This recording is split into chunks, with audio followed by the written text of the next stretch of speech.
ओम शांति बच्चों, welcome to Hindi class. तो बच्चों, हिंदी की कक्षा शुरू करने से पहले हम आपसे पूछते हैं कुछ बातें। तो देखिए बच्चों, आपके सामने ये चित्र है। इस चित्र को देखने से आपके मन में क्या विचार आता है? आप कहेंगे कि इसका नाम घर है। तो बच्चों, आपने इसका नाम घर बोला। ये देखिए घर। तो यानी कि जब हमने इस चित्र का नाम बोला तो हमने अपने मुख से कुछ ध्वनि या कुछ आवाज़ निकाली, घर। तो हमने उसको यहाँ पर लिखा। अब अगर मैं, ये हमारा एक शब्द हो गया, ठीक है। तो जब ये हमारा शब्द है और अब हम इसे अलग अलग करते हैं, ये जो ध्वनियाँ हैं इनको मैं अलग अलग करके लिखती हूँ। तो बच्चों, घा के अंदर आ छिपा होता है। देखो, आप घा को बोल के देखो देर तक, घ, आ की आवाज आई। इसका मतलब घा के अंदर आ अपने आप होता है। और लेकिन आपको पता है कि आ से अनार की कोई मात्रा नहीं होती, वो केवल एक ध्वनि होती है जो हर व्यंजन के साथ जुड़ी होती है। क्योंकि आपको पता है कि हमारे जो व्यंजन हैं वो स्वरों की सहायता से ही बोले जाते हैं। तो अब जब हम इसमें से आ को बाहर निकालेंगे तो हम इसमें हलंत लगा देंगे, क्योंकि ये अलग हो गया इससे और ये आधा हो गया।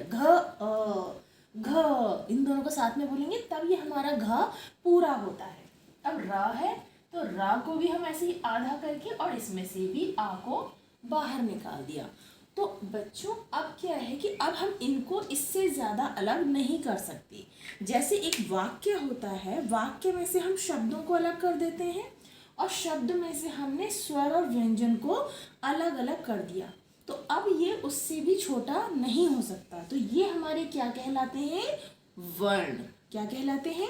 वर्ण। और यही आज का हमारा विषय है, हिंदी वर्णमाला। तो बच्चों, हमने आपको बताया परिभाषा वर्ण की। वर्ण क्या होते हैं? भाषा की सबसे छोटी इकाई, भाषा की सबसे छोटी चीज होता है हमारा वर्ण, को वर्ण कहते हैं। हम जिसके और ज़्यादा टुकड़े नहीं कर सकते। देखिए, अभी आपके सामने मैंने शब्द था, इसको मैं अलग करूँगी तो इसके टुकड़े कर दूँगी। अब जैसे ये देखिए, ये क्या है? आपको इसे देख के आपके मन में क्या आता है? ये क्या चित्र है? ये है झूला। हाँ, ये लड़का भी कह सकते हैं आप।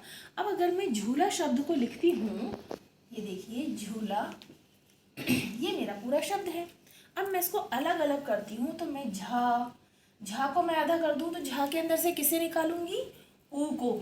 ये है मेरा बड़ा ऊ। फिर ल को भी आधा कर दीजिए, क्योंकि उसमें से भी हम उसके स्वर को बाहर निकालेंगे। आ से आम, क्योंकि इसमें आ की मात्रा लगी है।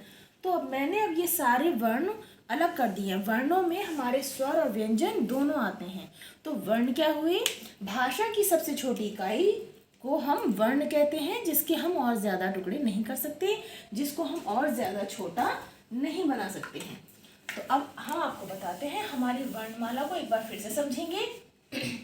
वर्णों के भेद। अब हम बताते हैं कि वर्ण कितने प्रकार के होते हैं। 2 प्रकार के होते हैं बच्चों, स्वर तथा व्यंजन। ये हमारे वर्ण हैं। तो स्वर हमारे कितने होते हैं? 11 होते हैं। ये देखिए, अ, आ, ई, उ, औ, री, ए, आ, ए, ओ, औ। यहाँ तक हमारे स्वर हैं बच्चों।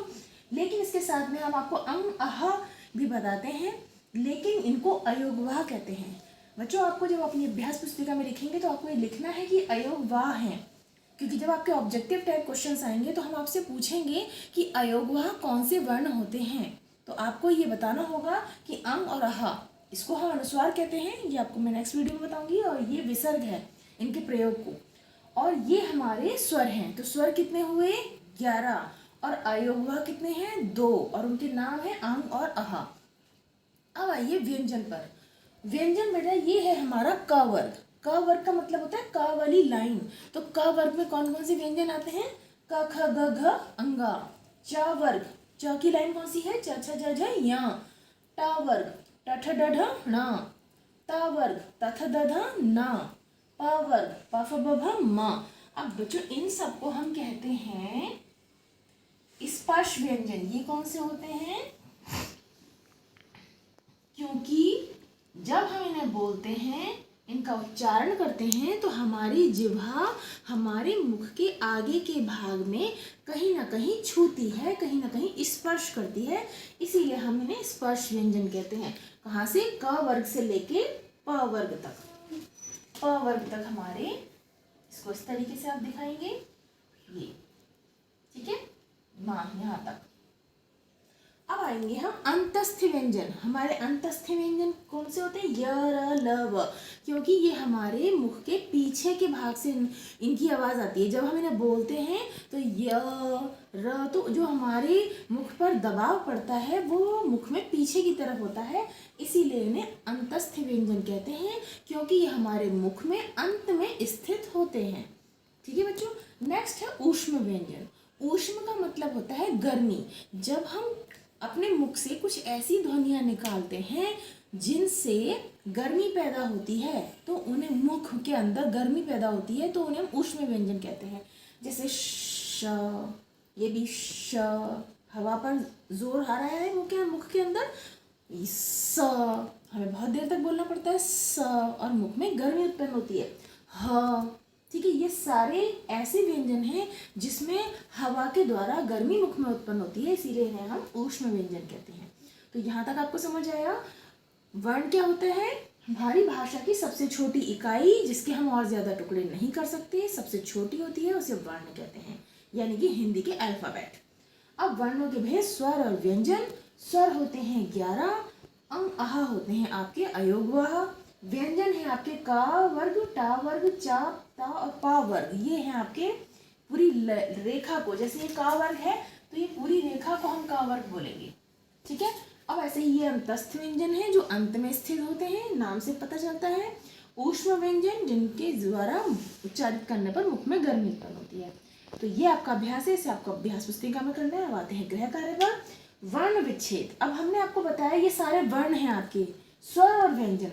अब आपको शब्द हम देंगे, उनमें से आपको वर्ण में से स्वर और व्यंजन दोनों को मिला के शब्द बनता है, आपको उनको अलग अलग करना है। तो देखिए केला, तो केला में मैंने क में से छोटा ए निकाल दिया, ये छोटे ए की मात्रा है क ए। लेकिन बच्चों हलंत लगाना मत भूलिएगा, क्योंकि अगर आपने इसको नहीं लगाया तो इसका मतलब ए इसी के अंदर उपस्थित है। ल आ, ल में आ की मात्रा है तो ल में हलंत लगा के हमने आ को बाहर निकाल दिया।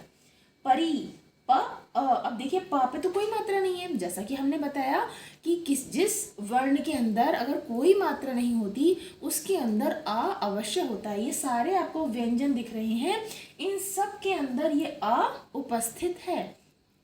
तो प के अंदर से अ बाहर आ गया, री में से र को आगे बड़ी ई हमने बाहर निकाल दी।